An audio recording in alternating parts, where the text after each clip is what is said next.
আসসালামু আলাইকুম প্রিয় খামারি ভাই ও বোনেরা, আশা করি সকলেই ভালো আছেন। আলহামদুলিল্লাহ, আমিও ভালো আছি। বিসমিল্লাহ হাঁসের খামার ইউটিউব চ্যানেলে আরেকটি নতুন পর্বে আপনাদেরকে স্বাগতম। সুপ্রিয় দর্শক, আজকে কিন্তু আমি আরেকটি ব্যতিক্রমী ভিডিও নিয়ে এসেছি আপনাদের মাঝে। সেটা হচ্ছে অরিজিনাল বেইজিং হাঁসের বাচ্চার বিষয় নিয়ে কিন্তু আজকে আপনাদের সাথে কথা বলবো, এবং কিভাবে লালন পালন করা হয় এবং কতদিন বয়স হয়েছে এবং কিভাবে চেনা যায় অরিজিনাল বেইজিং এবং পিকিং বাচ্চাটা কিভাবে চেনা যায় সেই বিষয় নিয়ে কিন্তু আজকে বিস্তারিত আপনাদের সাথে কথা বলবো। ততক্ষণ পর্যন্ত পুরো ভিডিও ধরে আপনারা আমার সাথে থাকুন।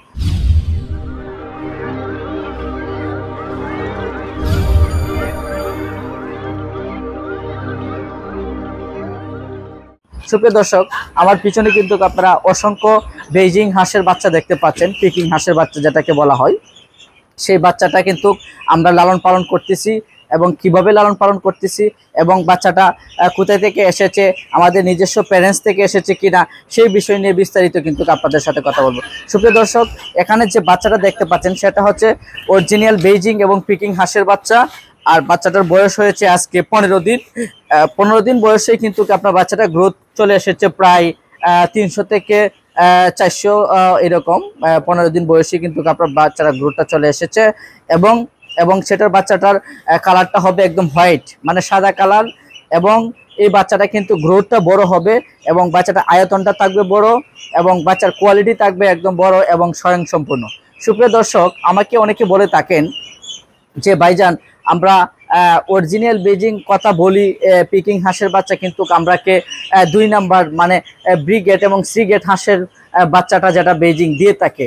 অনেক এখন বর্তমানে এজেন্টিংয়ের ব্যবসা, অনেকেই অনেকভাবে ব্যবসা করতেছে, অনেকে লসের সম্মুখীন হচ্ছে, কেননা তারা কিন্তু অরিজিনাল একটি বাচ্চা নির্বাচন করতে পারে না, যার ফলেই কিন্তু তারা লসের সম্মুখীনটা বেশি পড়তেছে। তো সেই প্রেক্ষিপ্তে কিন্তু আমরা আজকে আপনাদের সচক্ষে আপনাদের সামনে আমাদের যে প্রজেক্টটা রয়েছে বেইজিংয়ের, সেই বেইজিংয়ের খামারে চলে এসেছি আপনাদেরকে দেখানোর জন্য। বেইজিং বাচ্চাটার গ্রোথটা কেমন, বাচ্চাটার কোয়ালিটিটা কেমন, সেটা দেখানোর জন্য কিন্তু আজকে আপনাদের সামনে নিয়ে এসেছি। তো সুপ্রিয় দর্শক, আরেকটি বিষয় হচ্ছে যে বেইজিং বাচ্চাটা কিভাবে পালন করা হয় এবং কতদিনে বাজারজাত করা যায় এবং সেটা মাংসের জন্য ভালো না সেটা ডিমের জন্য ভালো। আসলে মূলত আমরা যেটা সাজেস্ট করে থাকি যে বর্তমানে কিন্তু বেইজিং হাঁস এটি লাভজনক ব্যবসা। এটি কিন্তু দুইটা রূপান্তরিতই কিন্তু করা যায়। সেটা এক নম্বরে হচ্ছে আপনি চাইলে মাংসের জন্যও করতে পারেন এবং ডিমের জন্যও করতে পারেন। আপনি যদি মাংসের জন্য করতে চান তাহলে আপনার যাইতে হবে পুরুষ হাঁসের মধ্যে।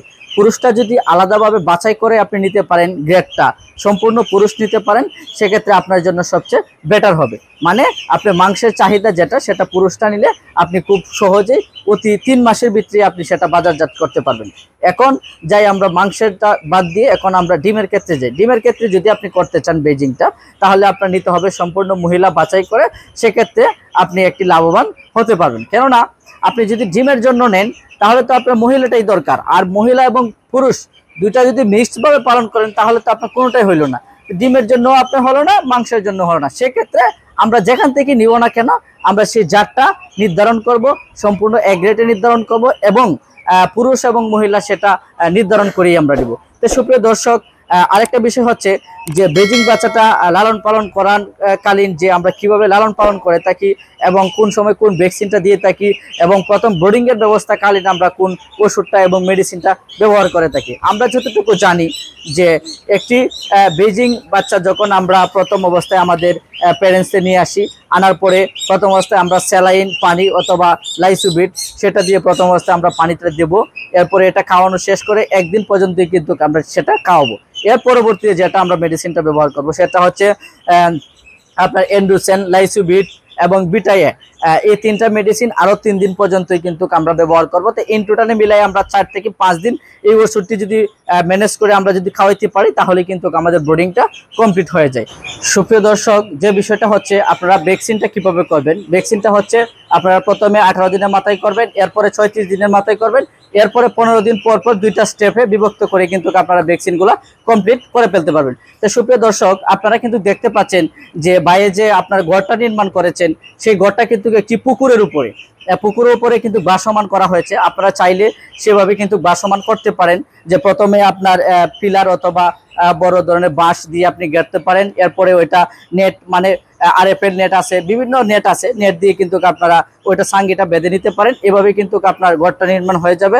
তো সুপ্রিয় দর্শক, আরেকটা কথা বলে থাকি যে আপনারা যে যেখান থেকে আপনার এই ধরনের প্রোডাক্টটা দিয়ে বিজনেস করতে চাচ্ছেন না কেন, আপনারা একটি সঠিক বাচ্চা এবং সঠিক একটি খামার থেকে বাচ্চা সংগ্রহ করবেন, তাহলে কিন্তু আপনাদের কোনো ধরনের সমস্যার সম্মুখীন হতে হবে না। তো সুপ্রিয় দর্শক, এখনও যারা আমার এই বিসমিল্লাহ হাঁসের খামার ইউটিউব চ্যানেলটাকে সাবস্ক্রাইব করে নেয়, অবশ্যই আমার পাশে থাকা বেল আইকনটি বাজিয়ে অবশ্যই আমাদের চ্যানেলটিকে সাবস্ক্রাইব করে দেবেন। আরেকটা বিষয় হচ্ছে, আপনারা যদি যে কোনো প্রান্ত থেকে এই ধরনের বেজিং এ গ্রেডের হাঁসের বাচ্চা সংগ্রহ করতে চান, এখানে ডিসক্রিপশনে ভাইয়ের নাম্বার দেওয়া থাকবে, সেই নাম্বার থেকে যোগাযোগ করে কিন্তু আপনারা বাচ্চাগুলো নিতে পারবেন।